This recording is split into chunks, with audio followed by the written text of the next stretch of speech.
My girlfriend cheated on me with my best friend at a friend's gathering. He beat me half to death. My closest friend attempted to harm me because he harbors feelings for my longtime girlfriend. I'm Michael, 31, and Ethan, 30, has been my friend since we were 18. We connected over our shared career aspirations. After years of setbacks and numerous rejections, my career finally began to flourish over the past 3 years, whereas Ethan's did not. Throughout this time, I've dedicated significant effort to support him, offering encouragement and assistance. We even shared an apartment from ages 23 to 25, splitting everything equally. Roughly a year ago, his demeanor towards me shifted. He began mocking me, making belittling and disparaging comments. Typically, I'm an optimistic person and initially shrugged it off, thinking he was just envious and going through a tough period. I empathized with his struggles, recognizing the competitive nature of our field, filled with rejections, and how difficult it must be to watch a friend achieve the success you've long desired. Then there is my former girlfriend, Lily, 30. For over 6 years, I believed we had an ideal relationship, excellent communication, a healthy sex life, and unwavering support throughout my challenging career journey. I tend to be quite open and enjoyed discussing everything with her. We had no secrets, or so I thought. I always made an effort to keep our relationship lively and exciting, planning weekly date nights, surprising her with gifts and trips, trying new activities together like cooking and dance classes. I cherished sharing experiences with her, engaging in her hobbies, and ensuring she knew she was my top priority. I believed she reciprocated those feelings. Even as my career advanced, I made sure not to neglect her or my friends, maintaining a balance between work and personal life. Last week, we were all at our friend's place, Josh and Mia, 31, who had recently bought a house. We were sitting in their backyard drinking with Chris, 28, and Anna, 31. Our friend group has been close for 8 years. Ethan got drunk quickly and spent the evening taking jabs at me. After a year of this, I finally had enough and confronted him, which led to an argument. I mentioned that his behavior stemmed from jealousy over my recent success, and that it's not my fault he hasn't succeeded. I also reminded him of all the support I've given to help him get opportunities. Suddenly, he attacked me. We pushed each other, but he managed to knock me down and kicked me in the ribs several times. Then he tried to stomp on my head. Fortunately, he didn't fully connect. His foot grazed my cheek, leaving it swollen. He attempted it again, but I moved just in time, narrowly avoiding a potentially fatal blow. The others intervened, and I got up shouting at him. He seemed to walk away, but then picked up a wooden plank Josh and Mia were working on their fence and shed in the garden. Ethan lunged at me again, swinging the plank towards my head. I ducked and raised my arm, taking the blow on my elbow. Again, he could have killed me. Within seconds, he almost struck Anna with his wild swing. Chaos erupted, and Josh and Chris tackled him, beating him severely in their rage. The girls managed to pull them off Ethan, and everyone realized the gravity of the situation. Ethan sat up, and Lily went to his side.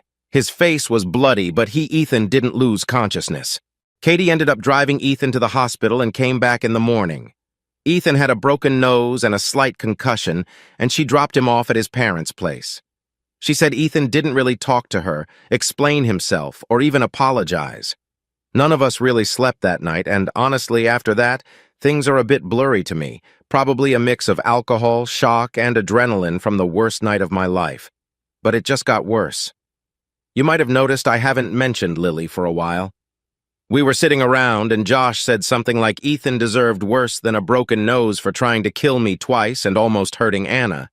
Then Lily, who had been quiet, suddenly snapped and defended Ethan, saying he doesn't deserve any of this and that he has just been having a hard time.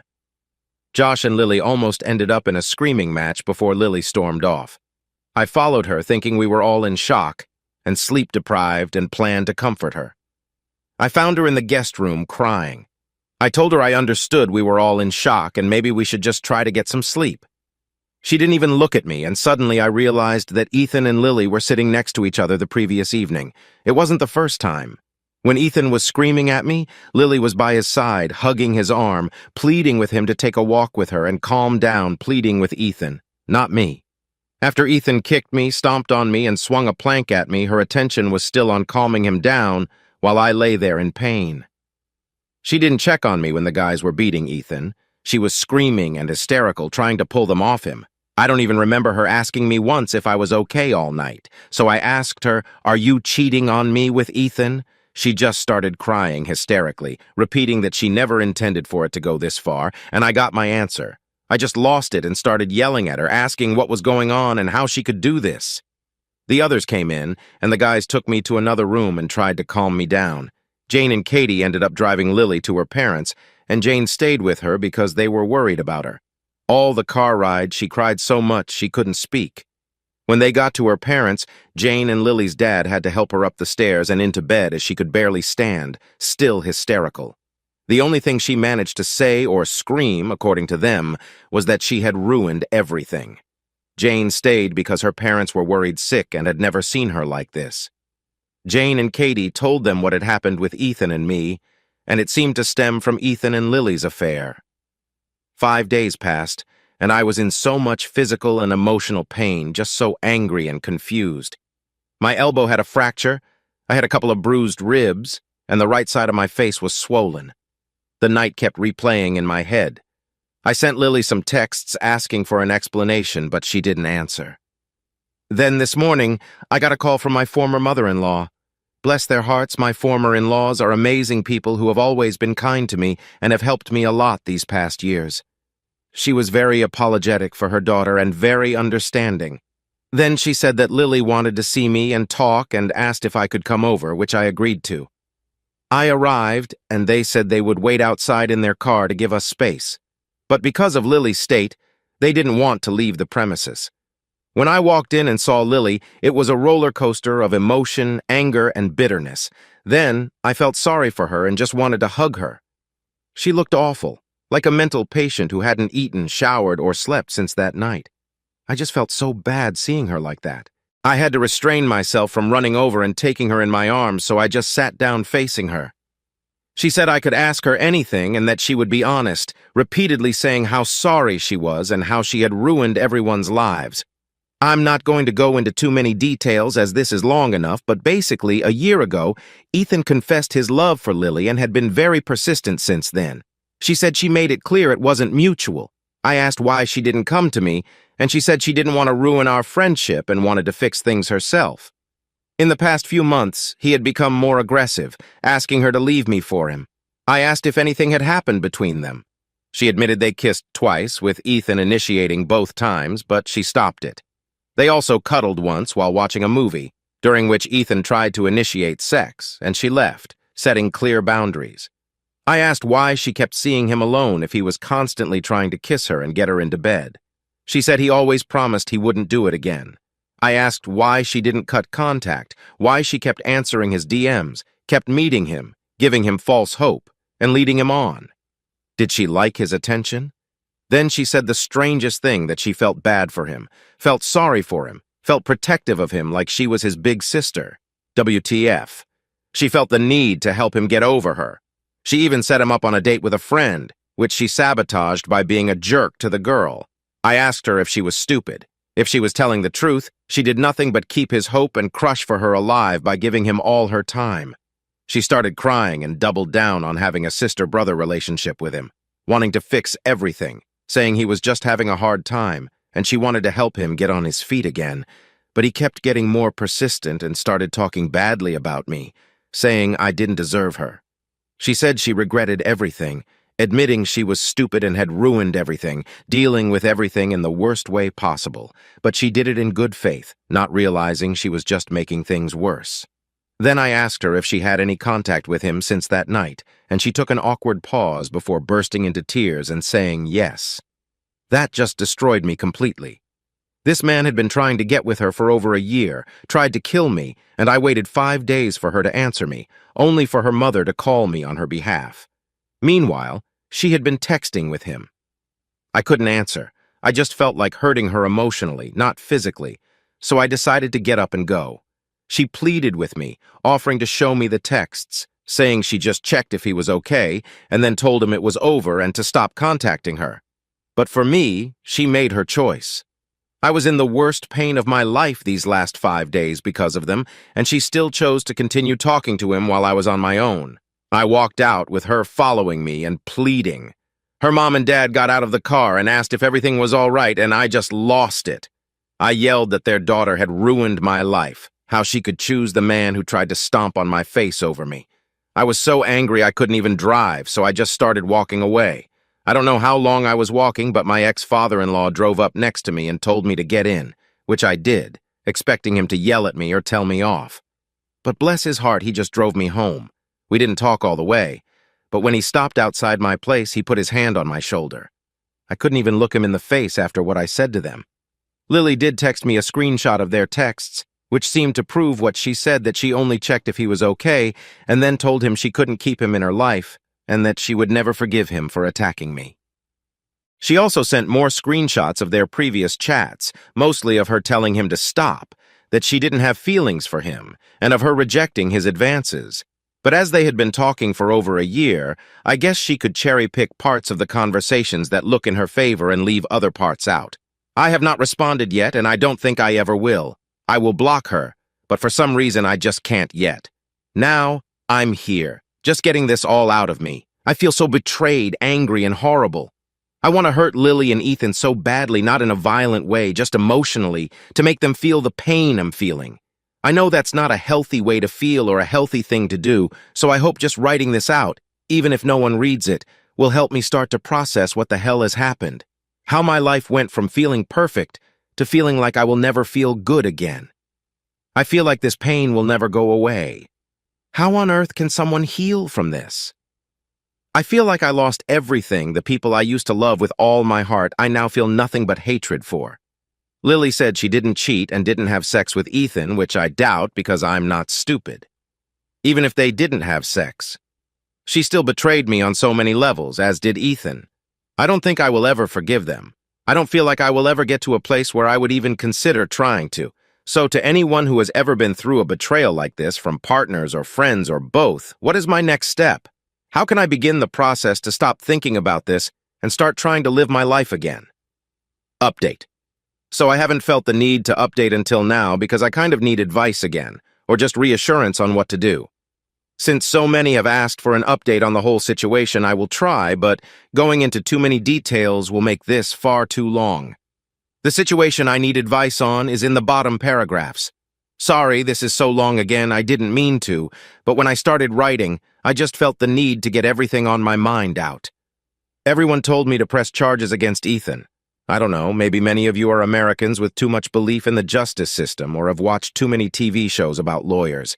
It doesn't work that way, at least not in my country. I talked to 2 lawyers, and the outcome was that I could press charges, but Ethan going to jail is highly unlikely. The most likely outcome is that he has to pay for the trial and pay me a settlement. It might be a large fee or a small fee because I wasn't seriously hurt and had no long-lasting damages. My friends could testify to the severity of his assault, but the judge will most likely rule based on the damage that was done. He might get probation, but not jail. So yeah, I could maybe ruin him financially, but then he could press charges against Tom and Chris. And there is a bigger possibility they would end up worse from that case than Ethan would from mine, as they did break his nose and give him a concussion. With a decent lawyer, he could make it out as having lasting physical effects from it.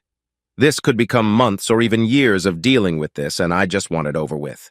His reputation has suffered. He lost some friends, and some said they would stay neutral. His older brother told me that he and his parents have expressed their disappointment in him but aren't disowning him, but his younger sister took it really hard. She used to joke that she considered me her older brother at Ethan's expense, lightheartedly. The joke was not cruel. She also looked up to Lily, so she took it hard and has refused to talk to Ethan. He did send me a long apology letter, but he never mentioned Lily, only his behavior towards me during the assault. It was sincere but not heartfelt. He owned up to a lot of things but blamed some on his mental health. I have not responded and will not. Jane and Katie, some of you suggested after I commented, told me that Ethan might have been abusive to Lily, that they might know more than they let on or were sticking by her. So I kind of played dumb talking about how I couldn't believe I didn't see the signs if they saw the signs. Yes, they knew about Ethan kissing Lily but claimed they didn't know the extent of it. Just that Ethan and Lily were spending time together, and Lily told them he kissed her, but she dealt with the problem. I didn't really believe that was all they knew, as Jane got very defensive when I confronted her more about this. That had a domino effect as Josh got mad at her for keeping it a secret and wondered what else she might be hiding. In his mind, if she could keep a secret like that, what else could she keep secret about? So that has caused some strain in their relationship. I'm staying out of it, but told Josh not to get angry at her on my behalf. Kate did come to my home and asked to talk. She said she genuinely didn't know. She just kind of walked in on the kissing conversation, and Jane and Lily downplayed it. Later, when asking Jane, she told her that Lily had dealt with it. She swore she took it as if she had told me and had no idea what else was going on. I do believe her. She seemed very genuine and apologetic, unlike Jane. I don't hate Jane or resent her, but I'm disappointed and frustrated, so I've kind of been low contact, no contact with her these last weeks as I just feel no interest in being around her, which has slightly affected my friendship with Josh as I've been hanging out with other people instead. As for Lily, where to begin? Many of you said go no contact, but I know myself it would have driven me insane not being able to get everything off my chest and find some sort of conclusion to what the hell happened. One person messaged me saying that he was raised to face his problems in person and that resonated better with me than going no contact, though I plan to do that after meeting her again. I also had to apologize to her parents and get my car as it was still at their place. So 4 days after the incident, I called them, asked if I could come by, talk to them, and if they would let me speak with Lily again. They actually were relieved. Part of me thinks they thought I was planning to forgive her or something, so I went there, we talked. I apologized. They said they were disappointed and shocked at me for yelling those hurtful things, but understood that I was going through a lot of emotions and in a bad place. Then we hugged. They went outside again, and I went into the living room where Lily waited for me. She walked towards me with the saddest face I have ever seen and asked for a hug, but I said no and asked her to sit down to talk. I asked her to tell me everything again and asked if he was in any way abusive, as Jane and Katie implied. She gave me the same version as last time, but with some additions. She said she didn't fully realize at the time. She just felt this situation was her responsibility to fix. But the reason she couldn't do it or come clean was Ethan.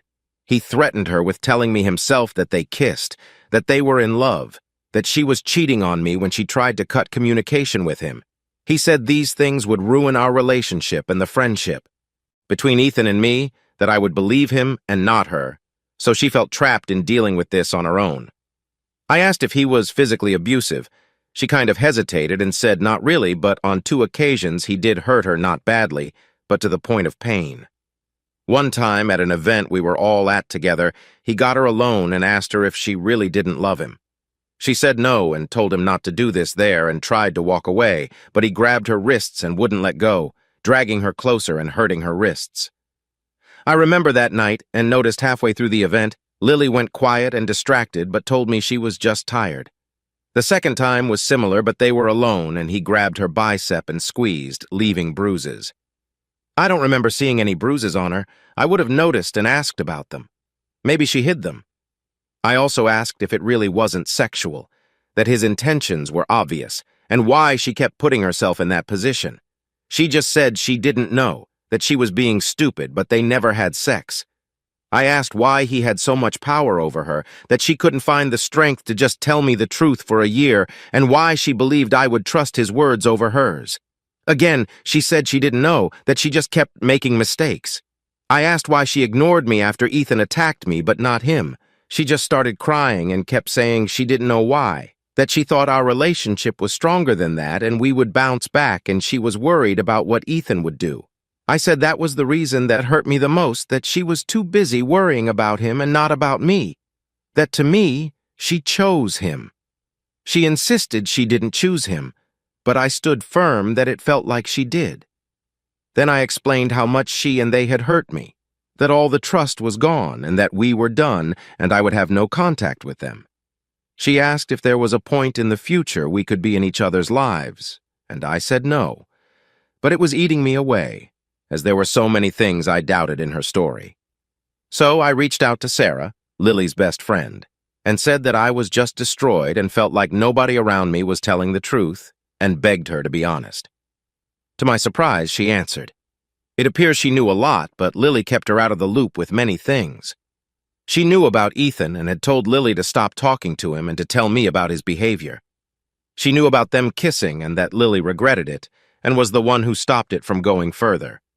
She told me that, to begin with, Lily felt validated by helping Ethan.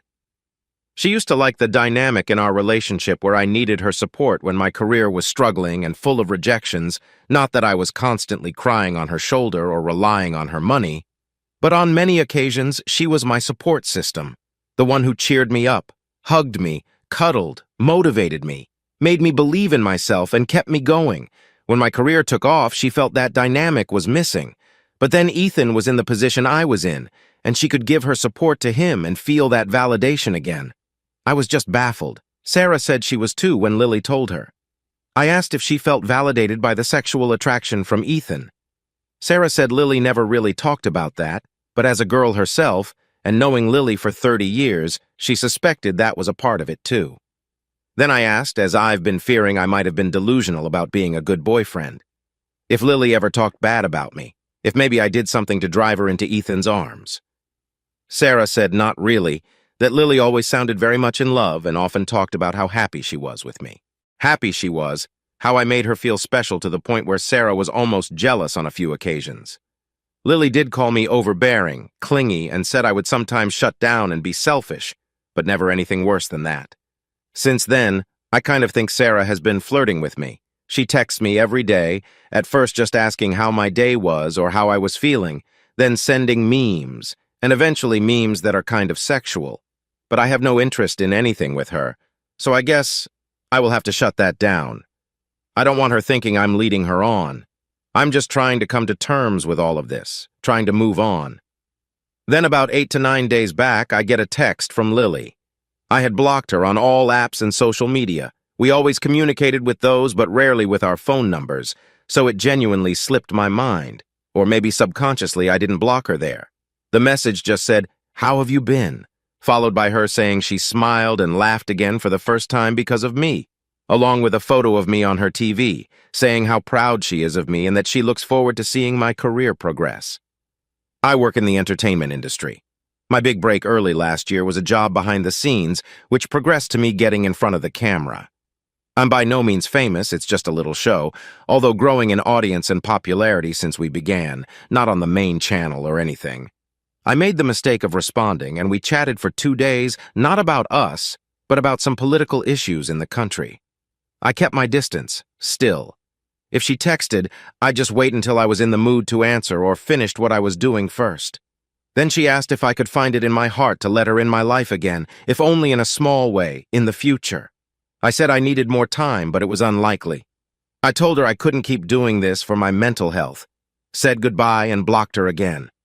I thought this was over, but then last Friday night around midnight, I got a knock on my door, and lo and behold, there stood Lily, soaking wet in the rain like some freaking scene in a movie. I asked what the hell she was doing here. She said she was out drinking and wanted to see me, but got cold feet as soon as she left the taxi and stood by the road for 10 minutes, but was too cold to wait for another taxi now. So I let her in, gave her some old sweatpants, a t-shirt, and a hoodie of mine, and gave her a bag to put her wet clothes in. The story is that her girlfriends pressured her to go on a girls' night out, but she didn't feel ready, but she went anyway. They were drinking, and she got her favorite cocktail from when we were together. When out on our own, we used to have this thing where we would message each other all night with funny things that happened, inside jokes about situations, or just send pics of our drinks, the fancier, the better. We were that annoying couple. Yes, always on our phone, talking when separated. She instinctively reached for her phone to send me a pic, but then realized she could never do that again and felt a wave of sadness. She drank some more, and then, after telling her friends she didn't want to meet or talk to men, they invited some guys over and told one of them Lily was single. He was flirting and trying to get her attention, and her friends kept creating situations to leave them alone together. She had enough. She also told me that the guy was boring, uninteresting, and pathetic and ugly. Lily rarely talks like this about people, which brings me to this point. I know sober Lily, tipsy drunk Lily, and very drunk Lily. She seemed to be in the tipsy drunk state, but usually she's very giggly and bubbly. But now she was completely cold and distant, never looking me in the eye. When I met her, she looked at me with such sorrow and regret, almost speaking in a monotone. Never had I seen Lily like this. It was as if she were a different person. I was tired and felt weirded out. My mind went kind of blank. She just sat there, not saying a word. I went on the taxi app and ordered her another taxi, but after 15 minutes, the app said it was still searching for a taxi. I thought, screw this, and offered to drive her home as I didn't think her staying over was a good idea and suspected that might be her agenda. She just got her things and went to my car without any protest or saying anything in general. In the car, the mood was still weird. She asked to choose the music, and I said yes. She asked to hold my hand while we drove for one last time. Stupid me said yes. Then she just sat there, looking out the window, never looking at me. This attitude kind of disarmed me. My mind was blank. In a lame attempt to lighten the mood, I joked about driving her back to her friends and asked if that pathetic guy was still there. She just shrugged and said she was done with men forever. All they did was abuse her trust, manipulate her emotions and goodwill, and put her in lose-lose situations. I didn't know if that was a stab at me, Ethan, or both. I asked her why she said that, and she shrugged again and said it seriously. She also told me Ethan sent her a letter asking her to move with him to another country, but she threw it out. Then we just drove in silence. When we approached her parents' home, I felt her squeeze my hand like she didn't want to let go. When I stopped the car, she said nothing, just got out without looking at me and went inside. When I got back home, I of course found her underwear in my bathroom, placed beside the laundry basket where clothes would often fall. My common sense says she left them on purpose. She knows that's where clothes sometimes fall, but they do fall there naturally, so it's just another thing for me to overthink and doubt. Now I've got her underwear and she's got my clothes, which is a reason to see each other again. I was so confused and a little scared for Lily in this state. I even wondered if she was on drugs that night because she was so unlike herself. I'm debating if I should ask Sarah about it, but I shouldn't put her in that position and pull an Ethan on her. I'm also that naive that I unblocked Lily on everything because I genuinely thought she would reach out with an apology for showing up drunk at my place. The old Lily would have. I also noticed she changed her Instagram a lot, removed her bio, deleted almost every picture she had this cute and quirky feed. She kept 2 old pictures of her, deleted all the pictures with other people, and kept one picture of us together from a holiday 2 years ago that we both cherished as the most fun time in our lives. I felt like I was making a tiny bit of progress, but now I can't stop thinking about her again. The truth is, I really miss Lily so much. She really is a one-of-a-kind person. I've always realized how lucky I have been to have her in my life. As much as I've hated her and resented this past month, seeing her on Friday and remembering how she cried at her parents' house made me feel something. It made me feel good or content, thinking about her hurting from her decisions and destroying her life with Ethan. I felt like she deserved it for making me hurt so much, but now I feel some resentment, and I'm more worried and afraid for her. I admit when she squeezed my hand in the car, I got a tingle of butterflies in my stomach thinking about it and our time together. I don't want her to self-destruct or feel bad or guilty for the rest of her life. We are only human. We make mistakes. I'm inclined to believe that Ethan was abusive, which makes me actually want to press charges to punish him for what he did to Lily. She felt stuck dealing with this herself because of his threats and fear of losing everything. But then again, she did console him and not me when things came to a head. I keep going in circles, and I feel her visit on Friday was a little manipulative, showing up soaking wet, leaving her underwear, acting so weird. But then for a few minutes, I feel like not caring about that and only wanting to have her in my life as a partner again. So I'm thinking in circles go no contact and try to be strong, reach out to her for an honest all-on-the-table talk, maybe try to work on things and see if we can move forward. Or just be the bigger person and meet her to end things in a way that relieves her of her guilt, so she won't beat herself up about this or regret her whole life, even if it means me lying or downplaying something so I can stop worrying about her. As you can see, fellow Redditors, I'm so very confused and clueless right now, hoping like last time someone will come along with advice that will help me see the right way forward.